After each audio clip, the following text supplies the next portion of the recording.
Hello बच्चों, नमस्कार, जय श्री कृष्ण, राधे राधे। कैसे सब? आई होप आप सब अच्छे से होंगे, मस्ती से पढ़ाई कर रहे होंगे। I am Amarnath Anand, Anna sir, BTech from IT Delhi and स्वागत है आप सभी का इस चैनल पे जिसका नाम है अन्ना अकेडमी कोड। बच्चों, अगर चैनल पे नए हो तो फटाफट चैनल को सब्सक्राइब कर लेना। Welcome to this JEE advance PYQ series.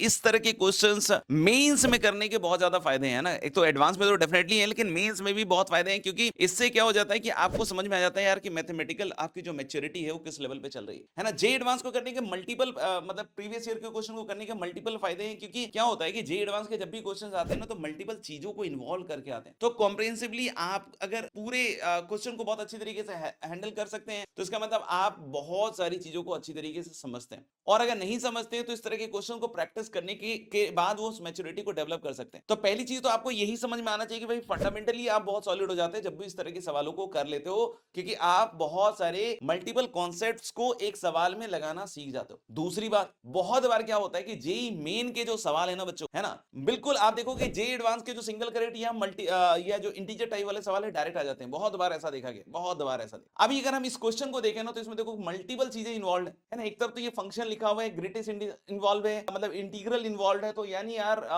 बहुत बड़ा ऐसा लग रहा है कि -10 से 10, मतलब बहुत लंबा इंटरवल में हमें एफ एक्स लिखना पड़ेगा। इधर ग्रेटेस्ट इंटीजर एक्स है, तो इन सब चीजों को किस तरीके से करें, है ना, तो ही सो दैट कि हम इस क्वेश्चन को अच्छी तरीके से सॉल्व कर पाए। तो मुझे ऐसा लगता है कि सबसे कमजोर या सबसे इंपॉर्टेंट कड़ी है एफएक्स को सिंपलीफाई करना। एफएक्स को अच्छी तरीके से पहले तो समझना पड़ेगा बच्चों। तो चलिए शुरू करते हैं इस पर्टिकुलर सवाल को, एंड आई होप आप लोग इसको एक बार अटेम्प्ट कर लीजिएगा पहले, है ना, तो आपको और करने में देखने में मजा आएगा। तो हमने बोला कि ठीक है सर, और जानबूझ के मैं ये चुन के इस तरह के सवाल ला रहा हूं जहां पे बच्चों का फियर फैक्टर थोड़ा ज्यादा होता है ना बच्चों। तो जैसे अगर इस सवाल को देखें तो मुझे देखो एक चीज तो दिख रही है कि फ्रैक्शनल पार्ट एक्स है और ये माइनस फ्रैक्शनल पार्ट एक्स है ना। अगर नहीं भी दिख रहा तो कोई बात नहीं। ग्रेटेस्ट इंटीजर को कैसे हैंडल किया जाता है? तो सर ग्रेटेस्ट इंटीजर को हैंडल करने का जो बेस्ट तरीका होता है कि आप इंटीजर टू इंटीजर मूव कीजिए। 0 से 1, 1 से 2, -1 से 0, -2 से -1, एंड फिर देखिए कि किस तरीके से ये फंक्शन रेस्पॉन्ड करता है। तो जैसे अगर मैं बोलता हूं बच्चों कि अगर मैं x को 0 से 1 लेता हूं मान लीजिए, तो आप क्या बोलोगे? सर ग्रेटेस्ट इंटीजर फिर 0 होगा। अब यानी ग्रेटेस्ट इंटीजर जब 0 होगा तो अगर मैं अब देखूं कि भाई ये वाला कब काम करेगा, जब ग्रेटेस्ट इंटीजर ऑड है। ये कब काम करेगा? जब ग्रेटेस्ट इंटीजर इवन है। जीरो क्या है sir? Neither odd nor even. नहीं भाई जीरो इवन होता है ना, जीरो इवन होता है, टू से डिविजिबल है। तो यानी कि हम लोग कि इवन है, मतलब ये सेकंड वाला केस काम करेगा। और इस केस में मुझे लगता है एफएक्स देखिएगा क्या है। तो सर जी इस केस में पक्का समझ में आ गया कि अगर ग्रेटेस्ट इंटीजर x 0 है तो फंक्शन इज 1 माइनस एक्स, और 1 माइनस एक्स 0 से 1 में प्लॉट करना is very very very easy, very easy. तो हम लोग कि चलिए 0 से 1 में जरा देखें क्या इस तरह का आएगा ग्राफ, है ना, स्ट्रेट लाइन आराम से ड्रॉ कर सकते हैं आप, है ना। 1 माइनस एक्स को बोले सर 1 तो आपने लिया नहीं है, 1 पे ओपन है, मतलब यहाँ हॉलो लगा लेंगे। हाँ लगा लेंगे, थोड़ा देख लेते हैं कि 1 से आगे कैसे रिस्पॉन्ड करता है, नहीं तो फिर यहाँ पे 1 पे हॉलो लगा लेंगे, है ना। तो हमने बोला कि चलिए भाई 1 से 2 में अब चलते हैं, आइए। तो जब हम x को 1 से 2 में, है ना, x को 1 से 2 में टिकाएंगे तो what you will see is कि ग्रेटेस्ट इंटीजर x कितना आएगा भाई? 1। अरे वाह। और 1 कैसा हो गया? ऑड। ऑड मतलब पहली वाली डेफिनेशन यहाँ फॉलो होगी, है ना, ग्रेटेस्ट इंटीजर x ऑड। और ग्रेटेस्ट इंटीजर x 1 है तो यानी fx हो गया हमारा x माइनस 1। ये लो, यानी बहुत क्लियर हो गया कि 1 पे वैल्यू 0 ही है, 1 पे वैल्यू 0 ही है, यानी कि इसके आगे जो फंक्शन है ना ऐसे जाएगा, है ना। और 2 पे वैल्यू ऑफ कोर्स कितने के बराबर लेगा? 1 के बराबर ही लेगा, है ना। आप देख लीजिए सेम वैल्यू आएगी यहाँ पे, ठीक है। इस तरीके से 0 से 1, 1 से 2 हो गया। कोई बोले 2 से 3 लेके देख लेते हैं, तो चलिए भाई 2 से 3 भी लेके देख लेते हैं एक बार। 2 से 3 में मुझे लग रहा है कि भाई ग्रेटेस्ट इंटीजर x 2 हो गया, मतलब ग्रेटेस्ट इंटीजर x इवन हो गया, इवन हो गया। ये वाला पार्ट आएगा 2 + 1 3, 3 माइनस x, यानी भाई फिर से, है ना, जहाज नीचे की तरफ जाएगा।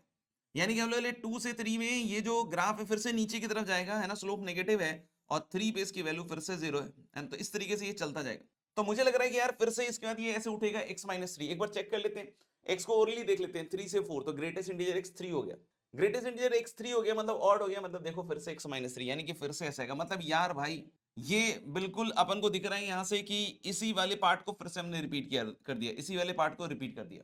यानी इधर भी अगर आप चलोगे ना तो मुझे लग रहा है कि बस यही वाला पार्ट अब रिपीट हो रहा है ना, कि यानी कि इधर की साइड भी मैं आपको बतला रहा हूँ, आप चाहें तो सिंप्लीफाई करके देख लीजिए। फंक्शन पीरियोडिक और वैसे भी फ्रैक्शनल पार्ट एक्स है, तो देख के ही समझ में आ जाना चाहिए कि भाई पीरियोडिसिटी तो आनी चाहिए, है ना। तो ये देख सकते हैं, तो कितने के साथ पीरियोडिक है सर? तो हम लोग बोले ये वाला जो लेंथ है ना भाई, है ना, इसके साथ पीरियोडिक है। तो यानी पीरियड कितना हुआ इसका? 2। और इसीलिए उसने क्या किया ना, -10 से 10 तक का खेल रचा है ना, क्योंकि लंबे लंबे पीरियड पे इसीलिए पूछ रहा है ना, क्योंकि पीरियोडिक है। तो भाई fx तो पीरियडिक हो गया, बगल वाला फंक्शन cos पाई x, क्योंकि हमें तो पूरे फंक्शन को ऑब्जर्व करना पड़ेगा। तो चलिए देखते हैं बगल वाले फंक्शन के बारे में क्या ख्याल है। तो हमने बोला कि भाई इसका जो पीरियड है ना, इसका जो पीरियड है, सोचिए, तो मुझे लग रहा है यार इसका जो cos x का पीरियड होता है ना, cos x का पीरियड ये होता है 2 पाई, और cos पाई x का पीरियड कितना हो गया, cos पाई x का पीरियड हो जाएगा सर 2 पाई अपॉन पाई, मतलब 2 के बराबर हो गया। अरे सर ये कैसे लिखा, तो बेटा fx का पीरियड अगर t हो ना कभी भी, तो आप f of ax plus b का पीरियड कितना लीजिएगा, तो सर जी हम इसका पीरियड लेते हैं t अपॉन मॉड ए, तो वही लगाया है, देखो x के कोएफिशिएंट से भाग दिया, यानी बेटा इसका भी इसका भी पीरियड 2 है, इसका भी पीरियड 2 है, मतलब ये ओवरऑल जो इंटीग्रेंड में फंक्शन है इसका पीरियड 2 है।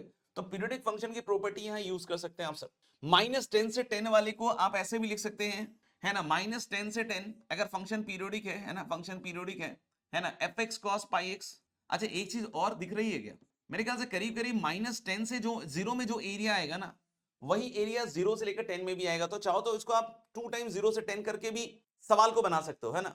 -10 से, है ना, देख सकते हो सिमेट्रिक ग्राफ है ना, जीरो के अबाउट भी अगर देखोगे पीरियोडिसिटी के साथ एक और चीज दिख रही है, इसके अबाउट सिमेट्रिक है, जैसे इधर ग्राफ जा रहा है वैसे ही हम लोग बोल रहे हैं इधर भी ग्राफ चल रहा है, आप देख लो, जैसे इधर ग्राफ चल रहा है वैसे इधर भी ग्राफ चल रहा है ना, देख लो एक बार। तो यानी हम लोग बोले कि जीरो के अबाउट सिमेट्रिक भी है, तो अगर इस चीज का भी हम अगर उपयोग कर लें तो हम लोग बोल सकते हैं कि भाई ये हो जाएगा आपका, है ना, देखना ध्यान से, 2 टाइम्स, है ना, 0 से 10 सेम एरिया का डबल हो जाएगा। अच्छा इसका पीरियड कितना है 2, तो हम 0 से एंटी वाला पीरियड लगा दें, कैसे लिखेंगे सर, तो लेकिन this will be written as 2 into 5, है ना, एंटी लिखना चाहते हो उल्टा लिखना चाहते हो तो ऐसे लिख लो 5 into 2। याद है ये वाला पीरियड, ये क्या होता है 0 से anti F X D x, अगर एफ एक्स पीरियोडिक है तो आप इसको लिख सकते हैं, है ना, n टाइम्स 0 से T F X D x, है ना, अगर फंक्शन पीरियोडिक है। इनफैक्ट आप चाहते तो, है ना, एम्प्टी से एंटी वाली प्रॉपर्टी को भी यूज कर सकते हैं। तो अगर फंक्शन पीरियोडिक है F of X plus T अगर एफ एक्स के बराबर है बच्चों, तो आप 0 से N T F X D X को क्या लिख सकते हो, एन उतार के 0 से T F X D x, जहां टी पीरियड है। तो यहाँ पे पीरियड पूरे फंक्शन का 2 है तो 5 उतर जाएगा, सो दिस इज 10 टाइम्स 0 से 2 F x cos pi x D x, बिल्कुल सही है सर। यानी अब हम क्या करेंगे बेटा कि हमारे पास पहले तो पाई स्क्वायर बाई 10 है ना, तो पाई स्क्वायर बाई 10 है, तो मैं क्या कह रहा हूँ कि ऐसे कीजिए कि पाई स्क्वायर बाई 10 रहने दीजिए, इसको भी हमने सिंप्लीफाई किया तो कितना गया 10 टाइम्स 0 से 2 F x cos pi x D x. तो इसको कैसे करोगे बताओ, तोड़ना पड़ेगा ना सर, 0 से 1 में fx अलग है और 1 से 2 में अलग है। तो मैं क्या कह रहा हूं कि इसको हम इधर लिखते हैं, तो पाई स्क्वायर और इसको ऐसे तोड़ते हैं 0 से 1, 0 से 1 में fx था मेरे ख्याल से 1 minus x cos pi x dx, और फिर क्या होगा बच्चों 1 से 2, और अब fx क्या है आपका x minus 1 cos pi x dx, देख लो बिल्कुल। तो देखो काफी सारी चीजों को हम लोगों ने यहाँ इस्तेमाल में लेकर आए हैं ना, बहुत सारे मल्टीपल चीजों का इस्तेमाल हो गया। अब हम लोग बोले कि यहाँ देखो 1 इंटू कॉस पाई एक्स, मतलब अभी एक चीज और दिख रही है मुझे, है ना, बाई पार्ट्स का भी दिख रहा है फिर, तो cos पाई एक्स को तो ओरली इंटीग्रेट कर लो ना, cos पाई एक्स का कितना हो जाएगा sin पाई एक्स अपॉन पाई, इसकी वैल्यू मुझे पक्का 0 दिख रही है ना, क्योंकि देखो 1 पे sin पाई 0, 0 पे भी 0, तो मेरे ख्याल से ये वाला पार्ट तो 0 हो जाएगा, एक पार्ट इधर आएगा -0 से 1, इसको निकालना पड़ेगा भाई, और इसके लिए बाई पार्ट्स का इस्तेमाल करना पड़ेगा। फिर अगला वाला देखो, अगला वाला आ जाएगा आपका 1 से 2 x cos पाई एक्स dx, यानी x cos पाई एक्स को हमें इंटीग्रेट करना पड़ेगा, और फिर से माइनस cos पाई एक्स का हो जाएगा sin pi x upon pi from 1 से 2, इसकी वैल्यू भी 0 है क्योंकि 2 पे sin 2 पाई 0 और 1 पे sin पाई 0, तो ये खत्म, ये दोनों लास्ट वाले। x cos पाई एक्स का इंटीग्रेशन सोचो भाई, तो लिखिए सर जी इंटीग्रल अगर x cos पाई एक्स का लिखेंगे तो हम लगाएंगे बाई पार्ट्स, ओके सर। तो इसको फर्स्ट और इसको सेकंड, तो फर्स्ट सेकंड मानते हुए अगर हम इसको इंटीग्रेट कर रहे हैं तो first function as it is, second का integral that is sin pi x by pi, सही है सर, और माइनस इंटीग्रेशन साइन x का डेरिवेटिव 1 और इसका sin पाई एक्स अपॉन पाई।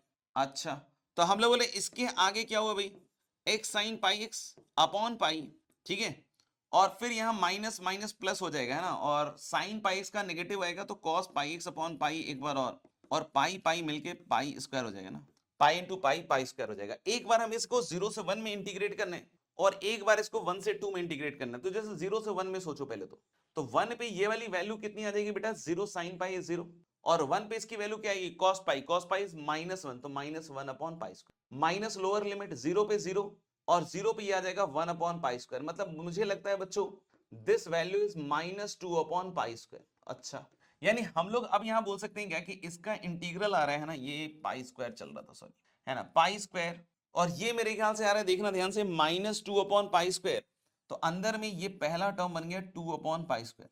इसको भी चेक कर लेते हैं, 1 से 2 ओरली देख लेते हैं ना, 1 से 2 अगर लिमिट रखेंगे तो 2 पे तो ये पार्ट 0 है, 1 पे भी ये पार्ट 0 है, तो उसको तो छोड़ ही दो, तो 2 पे ये cos 2 pi 1 by pi square, और 1 पे माइनस माइनस प्लस, यानी कि इसकी वैल्यू भी सर जी 2 अपॉन पाई स्क्वायर ही आ रही है, इसकी वैल्यू भी 2/π² ही आ रही है, यानी कि दिस इज 4/π², तो 4 अल्टीमेटली इसका आंसर निकल के आ रहा है। And now you can see कि इसका करेक्ट आंसर जो होगा दैट इज गाइस 4। और देख सकते हो इसमें बहुत सारी चीजों को आपको इस्तेमाल करके सिखाया गया है ना। और फिर भी अगर कोई दिक्कत हो तो एक बार और इसको ट्राई कीजिएगा खुद से, है ना, समझने की कोशिश कीजिएगा, तो मुझे लगता है कि आप बेस्ट कर पाइएगा। ठीक है, तो चलिए फिर मिलते हैं ऐसे ही किसी और एडवांस PYQs के साथ अगले वीडियो में। Thank you very much. जय हिंद, जय भारत।